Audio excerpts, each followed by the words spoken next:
अच्छा खासा डांस दिख रहे थे सब चेंजिंग का, और फिर दोनों चुड़ैल आ जाती है यहाँ पे। शिया को जब तक 2-4 बातें ना सुना दे तब तक इसके दिल को चैन नहीं मिलता। फाइनल में जाने के लिए वो शिया को हार्ड वर्क करने की एडवाइस देती है। शिया भी हंस के कहती है जरूर, वो उसे डिसअपॉइंट नहीं करेगी। मोशिन कहती है वो कैसे उसे डिसअपॉइंट नहीं करेगी, ये एक ब्यूटी कंपटीशन है ना कि मार्शल आर्ट्स कंपटीशन। शिया भी बड़ी कॉन्फिडेंस के साथ कहती है चाहे ब्यूटी कंपटीशन हो या फिर मार्शल आर्ट्स, वो अपने ओपोनेंट्स को टार्जन समझती है। इतनी बड़ी इंसल्ट के बाद मोशिन और वहाँ पे नहीं रुकती, वो उसे बेस्ट ऑफ लक कह के जाने लगती है। ये लड़का उनका फोटो लेना चाहता है तो दोनों बड़े अच्छे से प्यार से एक पोज देते हैं। फोटो लेना हो जाता है तो दोनों अपने अपने रास्ते जाने लगते हैं। मेंग चेंजिंग को पाने में शिया की मदद चाहती है तो शिया कहती है पहले कंपटीशन हो जाए उसके बाद देखा जाएगा। शिया क्लास में आके देखती है उसके टेबल पे फूल, गिफ्ट्स और भी बहुत सारी चीज है। जियांग कहता है उसके फैन ने ये सब उसके लिए भेजा है। शिया को ये सब बिल्कुल भी पसंद नहीं था, वो ये सब कुछ जियांग को देने लगती है। उसके बाद भी जो कुछ बच जाता है वो सब फेंकने लगती है एक एक करके। देखते ही देखते कंपटीशन का आखिरी दिन यानी कि फिनाले आ जाता है। पहले राउंड में सबको अपने बारे में कुछ बोलना होता है और मोशिन एक्चुअल में जैसी थी उसका उल्टा ही बोलती जाती है। वो कहती है एक इंसान की बाहर की खूबसूरती भला कितने ही दिन रहती है, जरूरी तो है एक इंसान की अंदर की खूबसूरती, इसलिए उसे अपने बाहर की खूबसूरती पे कोई घमंड नहीं है। वो एक अच्छी इंसान बनना चाहती है, सबसे प्यार करना चाहती है, सबका प्यार पाना चाहती है, सबकी मदद करना चाहती है। एक कंपटीशन जीतने के लिए बेचारी को कितना झूठ बोलना पड़ता है। मोशिन शिया को हराने का भी बंदोबस्त कर लिया था। बाद में शिया स्टेज पे आके अपने बारे में बोलना स्टार्ट करती है। शिया कहती है अभी भी उसके लिए ये सब कुछ एक सपने जैसा है।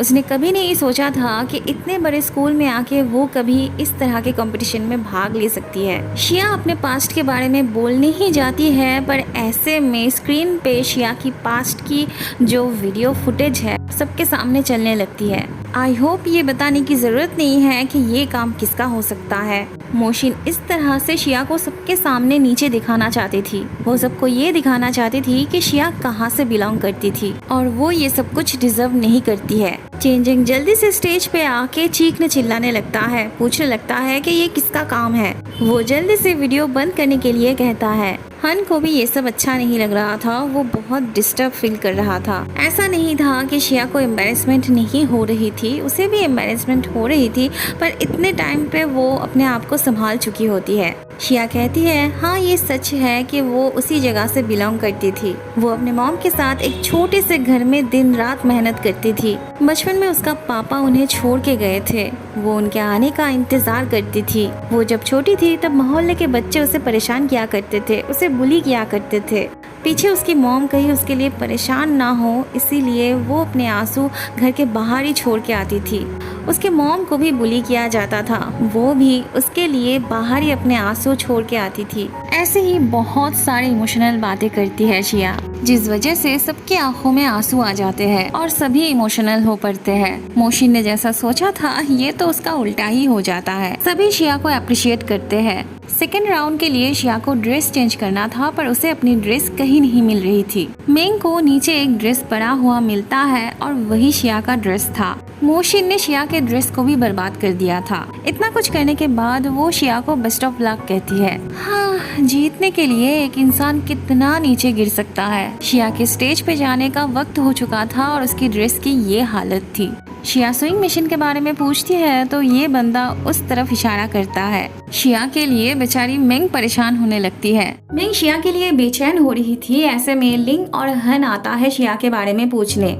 मेंग के सब कुछ बताने पर लिंग और हन जल्दी से शिया के पास जाने लगते हैं। शिया वहाँ अपनी ड्रेस सिलाई कर रही थी। लिंग आके उसे वहाँ से जल्दी से उठने के लिए कहता है। वो उसे नया ड्रेस खरीद के देने की बात करता है, पर शिया को कहीं नहीं जाना था, उसे यही ड्रेस पहननी थी। वो उन दोनों से कहती है अगर हो सके तो वो उसके लिए थोड़ा सा टाइम खरीद के दे, मतलब मांग के दे। वैसे हन ऑलरेडी उसका बंदोबस्त करके आया था, मतलब शिया को लास्ट कैंडिडेट के तौर पे बुलाया जाता। यहाँ पे हन शिया को थोड़ा सा चिढ़ाता है, उसकी टांग खींचता है, पर अल्टीमेटली वही उसे प्रोटेक्ट कर रहा था।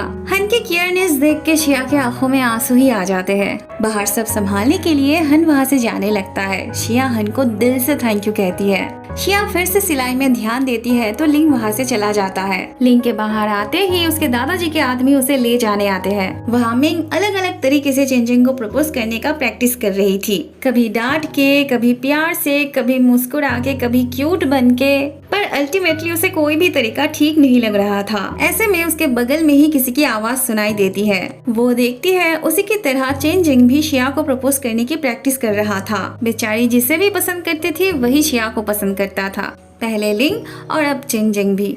वहाँ सिलाई करते करते शिया को अचानक से एक कॉल आता है। वो शिया को उसके पापा के बारे में बताना चाहता है। वहाँ से कहा जाता है अगर उसे उसके पापा के बारे में जानना है तो वो अभी बाहर चली आए। वो उसके लिए बाहर इंतजार कर रहा है। शिया भी बिना कुछ सोचे समझे बाहर जाने लगती है। वहाँ स्टेज पे लास्ट कैंडिडेट यानी कि शिया को बुलाया जाता है। इस मोमेंट को मैजिकल बनाने के लिए हन पियानो बजाने बैठता है। हन के कहने पे जियांग लाइट को चेंज कर देता है, जिस वजह से चारों तरफ इतना खूबसूरत लगने लगता है। पर शिया के बदले स्टेज पे कोई और ही आती है। हन भी उसे शिया समझ के अपनी दिल की बात पूरे स्कूल के सामने इजहार करना चाहता था। फिर अचानक से लाइट ऑन हो जाती है और मार्क्स के पीछे से हन की एक्स गर्लफ्रेंड निकल आती है, जिसे देख हन को झटका लगे या ना लगे पर मोशिन को हार्ट अटैक जरूर आ जाती है। मतलब एक शिया क्या कम थी जो उसकी एक्स गर्लफ्रेंड भी आ जाती है उसके रास्ते का कांटा बनने।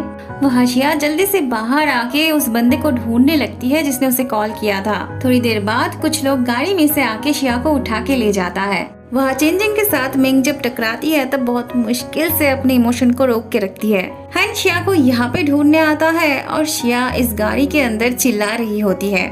उनकी गाड़ी लिंग के गाड़ी के पास से ही गुजरती है तो लिंग जल्दी से गाड़ी रोकने के लिए कहता है। एक गाड़ी पीछे से आ रही थी तो लिंग गिर जाता है। वो जल्दी से हन को फोन करके शिया के किडनैपिंग के बारे में बताता है। जाते वक्त इनसे मुलाकात हो जाती है तो हन इन्हें भी बताते हुए जाता है। ये भी तब हन के पीछे पीछे जाने लगते हैं। बाहर आके तीनों ही इधर उधर देखने लगते हैं। फेंग शाओ को खबर मिलते ही वो भी शिया को ढूंढने निकल पड़ता है। ये भी अपनी अपनी गाड़ी में निकल पड़ते हैं। वहाँ शिया इतना चिल्लाने लगती है कि पता नहीं चल रहा था शिया इनकी वजह से परेशान थे या फिर ये लोग शिया की वजह से। एक आदमी आके शिया के मुंह में कपड़े घुसा देता है। थोड़ी देर बाद ये दो आदमी अपने बॉस के लिए गेट खोल देते हैं। शिया के अचानक से गायब हो जाने पे वनजिन मोशिन से कहती है अब तो उसका रास्ता बिल्कुल क्लियर हो चुका है। मोशिन कहती है अगर शिया यहाँ पे होती तो भी वही जीतती। अगर ऐसा ही था, अगर उसे अपने आप पे इतना ही भरोसा था तो पता नहीं वो शिया के पीछे क्यों पड़ी थी। वहाँ एक एक करके सभी शिया के किडनैपिंग की जगह पे पहुँच जाते हैं। फिर तय होता है अलग अलग होके सभी शिया को ढूंढेंगे। अब हमें बॉस को दिखाया जाता है। ये बॉस और कोई नहीं बल्कि गाओ गान था। उसने शिया को किडनैप करवाया था। अब इसकी बंदी हन से प्यार करती थी। इसी गुस्से में उसने हन की बंदी को उठा के लाया था। वो देखना चाहता था कि हन उसे छुड़ाने आता है या नहीं। गाओ गान का प्लान ये था कि अगर हन आज शिया को छुड़ाने आता है तो वो उससे आज बदला लेगा, मार मार के उसका हड्डी पसली एक कर देगा।